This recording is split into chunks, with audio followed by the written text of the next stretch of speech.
அனைவருக்கும் வணக்கம். நம்ம இன்னைக்கு என்ன பார்க்க போறோம் அப்படின்னா, எமிஸ்ல வந்து நியூ அப்டேட் வந்து குடுத்துருக்காங்க.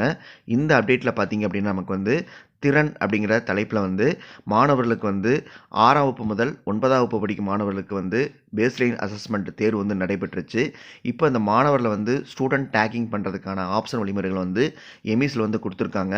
அது எவ்வாறு மாணவர்கள வந்து ஸ்டூடண்ட் டேக்கிங் நம்ம மேற்கொள்ளலாம் அப்படிங்கிறத பத்தி தான் இந்த வீடியோல நம்ம வந்து பார்க்க போறோம்.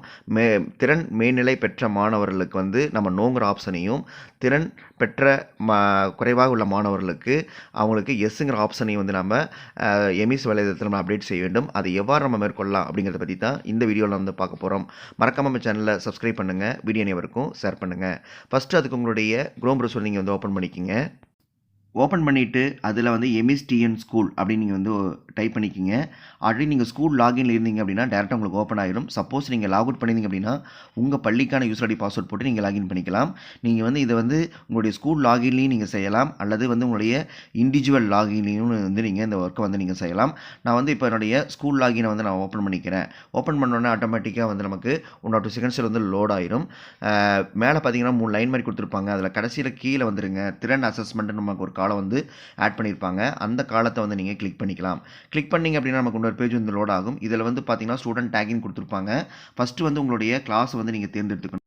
கிளாஸை தேர்ந்தெடுத்தோன்னே நீங்கள் மிடில் ஸ்கூலாக இருந்தால் 6 முதல் 8ஆம் வகுப்பு வரைக்கும் உங்களுக்கு காட்டியிருப்பாங்க. இது மாதிரி உயர்நிலை மேல்நிலை பள்ளியாக இருந்தால் 6 முதல் 9ஆம் வகுப்பு காட்டியிருப்பாங்க.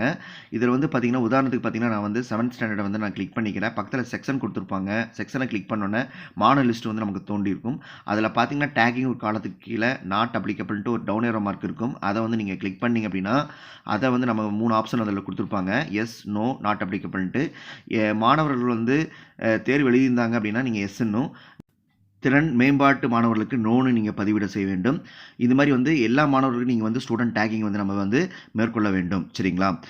இதை மேற்கொண்டதுக்கப்புறம் பார்த்தீங்க அப்படின்னா நம்ம மதிப்பெண்களை உள்ளீடு செய்வதற்கான ஆப்ஷன் வந்து நீங்கள் எனேபிள் பண்ணுவாங்க. யாராவது வந்து தேர்வு எழுதியிருக்காங்க, திறன் குறைவாக இருக்க மாணவர்கள் தேர்வு எழுதியிருப்பாங்க, அவங்களுக்கான மதிப்பெண்களை வந்து நம்ம உள்ளீடு செய்ய வேண்டும். அதுக்கான ஆப்ஷன் வந்து பின் வந்து இணைக்கப்படும் அப்படின்னு வந்து அவங்க சொல்லியிருக்காங்க. ஃபஸ்ட்டு வந்து நீங்கள் முதல்ல ஸ்டூடெண்டுடைய டேக்கிங் வந்து நீங்கள் மேற்கொள்ள வேண்டும். தேர்வு எழுதுகிற மாணவர்களுக்கு எஸ்ன்னும், நீங்கள் வந்து திறன் மேம்பட்ட மாணவர்களுக்கு நீங்கள் நோன்னு பதிவிட வேண்டும். சரிங்களா? இந்த வழிமுறை மேற்கொண்டு நீங்கள் சேவ்ங்கிற ஆப்ஷனை நீங்கள் கொடுத்துட்டீங்க அப்படின்னா ஆட்டோமேட்டிக்காக நமக்கு சேஞ்ச் ஆயிரும். இதில் வந்து பார்த்தீங்கன்னா நம்ம எடிட் பண்ணுறதுக்கான ஆப்ஷனும் கொடுத்துருக்காங்க. நம்ம தவறுதலாக வந்து தேர்வு எழுதாத மாணவர்களுக்கு நம்ம வந்து எஸ் அப்படிங்கிற பதிவிட்டிருந்தோம் அப்படின்னா அதை எடிட் பண்ணுறதுக்கான ஆப்ஷன் வழிமுறைகள் வந்து நம்ம மாற்றிக்கலாம். சரிங்களா? இதையெல்லாம் வந்து நம்ம டவுன்லோட் பண்ணுறதுக்கான ஆப்ஷன் வழிமுறைகளையும் வந்து அவங்க வந்து கொடுத்துருக்காங்க. இது மேலே பார்த்தீங்க அப்படின்னா நமக்கு வந்து டவுன்லோட் சிம்பிள் வந்து கொடுத்துருப்பாங்க. உங்களுக்கு வந்து எக்ஸல் சீட்டில் டவுன்லோட் பண்ணுறதுக்கான வழிமுறைகள் வந்து அதில் வந்து தோன்றும். இப்போ வந்து நான் டவுன்லோட் அப்படிங்கிற ஆப்ஷனை கிளிக் பண்ணுறேன். டவுன்லோட் ஆப்ஷனை கிளிக் பண்ணால் டவுன்லோட் கேட்கும். டவுன்லோட் கொடுத்தீங்கன்னா ஆட்டோமேட்டிக்காக உங்களுக்கு டவுன்லோட் ஆயிரும். டவுன்லோட் ஆனதை பார்த்திங்க அப்படின்னா உங்களுடைய ப்ரௌசரில் உங்களுக்கு டவுன்லோடில் இருக்கும். இல்லை அப்படின்னா ஃபைல் மேனேஜர் டவுன்லோடுங்கிற செக்ஷனில் இருக்கும். அதை எக்ஸல் சீட் மூலமாக நீங்கள் ஓப்பன் பண்ணிங்க அப்படின்னா மாணவனுடைய பெயர், அவன் நேம், அவனோட கிளாஸ், எந்த வகுப்பு அப்படிங்கிறத டேக்கிங் எஸ்ஸா அல்லது நோவா அப்படிங்கிறத நமக்கு வந்து காட்டியிருப்பாங்க.